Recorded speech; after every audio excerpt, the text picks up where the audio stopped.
दोस्तों, जब पूरी दुनिया किंग ट्रेलर के लिए ठहर गई थी, तब एक ऐसी आवाज उठी जो सिर्फ रिएक्शन नहीं थी, वो एक कनेक्शन बन गई। और वो आवाज किसी और की नहीं, दीपिका पादुकोण की थी। जब दीपिका ने ट्रेलर देखा,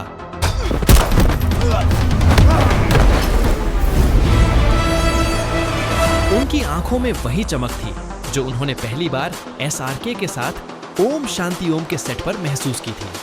उस पल उन्होंने बस एक बात कही, he is not just acting, he is living it again. और बस उस एक लाइन ने पूरी इंडस्ट्री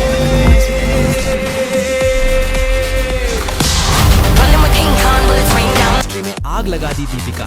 और एसआरके का रिश्ता सिर्फ ऑन स्क्रीन केमिस्ट्री नहीं है, बल्कि वो एक इमोशनल जर्नी है, एक ऐसी यात्रा जहां एक न्यूकमर ने अपना पहला कदम रखा था और एक किंग ने उसका हाथ पकड़कर कहा था, you are ready. 2007, Om Shanti Om.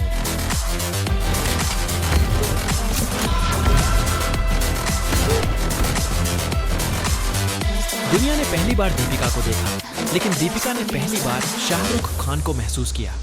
उन्होंने कहा था, उनके साथ काम करना एक्टिंग नहीं, एक स्कूल जैसा था। और जब किंग का ट्रेलर आया, दीपिका ने सिर्फ रिएक्शन नहीं दिया, बल्कि अपने सालों पुराने रिस्पेक्ट और ग्रेटिट्यूड को एक लाइन में समेट दिया, द किंग इज बैक। और इस बार वो सिर्फ अपने लिए नहीं, उन सबके लिए आया है जिन्होंने उस पर यकीन रखा। जब दीपिका का यह बयान मीडिया तक पहुंचा, लोगों ने कहा, ये तो सिर्फ पीआर है। लेकिन जो लोग उन्हें जानते हैं, वो जानते हैं कि उनकी आंखों में वही जज्बात थे जो पहली फिल्म के समय थे। उन्होंने ट्रेलर 3 बार देखा, पहली बार प्रोफेशनली, दूसरी बार एज अ फैन और तीसरी बार एज अ फ्रेंड, जिसने स्टार के पीछे के इंसान को देखा है। दीपिका के शब्द सरल थे, लेकिन आवाज में एक गहराई थी, जैसे वो कह रही हो, ये कमबैक नहीं, कंटिन्यूएशन है। एसआरके के किंग लुक के बारे में उन्होंने कहा, The eyes, they're not angry, they're aware. He's seen the fire, now he owns it. जब रिपोर्टर्स ने पूछा, क्या एसआरके की वापसी बॉलीवुड को बदल देगी, दीपिका मुस्कुराई और बोली, वो कमबैक नहीं करता, वो चैप्टर लिखता है। और इस लाइन के बाद पूरी इंडस्ट्री में सन्नाटा छा गया।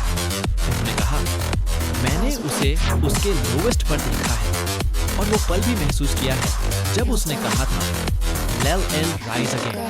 दीपिका के लिए किंग सिर्फ एक ट्रेलर नहीं था, वो एक मिरर था जिसमें उन्होंने अपना मेंटर, फ्रेंड और को-स्टार एक साथ देखा। उन्होंने जोड़ा, When he looks into the camera, you don't see an actor, you see a man who has lived 1,000 lives। और उन्होंने कहा, When the world doubted him, he never shouted back, he just created something that shouted for him। तभी सबको समझ आया कि ये reaction viral क्यों हुआ, क्योंकि ये पब्लिसिटी नहीं था, ये प्यार, इज्जत और लेगेसी का इमोशन था। दीपिका ने अपनी जर्नी में फेम, फेलियर, हेट और लव सब कुछ देखा है। और एसआरके वो इंसान हैं जिन्होंने हमेशा कहा, be yourself, no matter what they say. जब उन्होंने ट्रेलर देखा, उन्होंने एक ट्वीट लिखा, legends don't return, they remind the world who they are. इस लाइन के पीछे वो सारे साल थे जब दोनों ने चेन्नई एक्सप्रेस एक साथ स्क्रीन पर आग लगा दी थी। लेकिन इस बार किंग अलग था, ये फिल्म नहीं, एक रीबर्थ था। दीपिका के शब्दों में,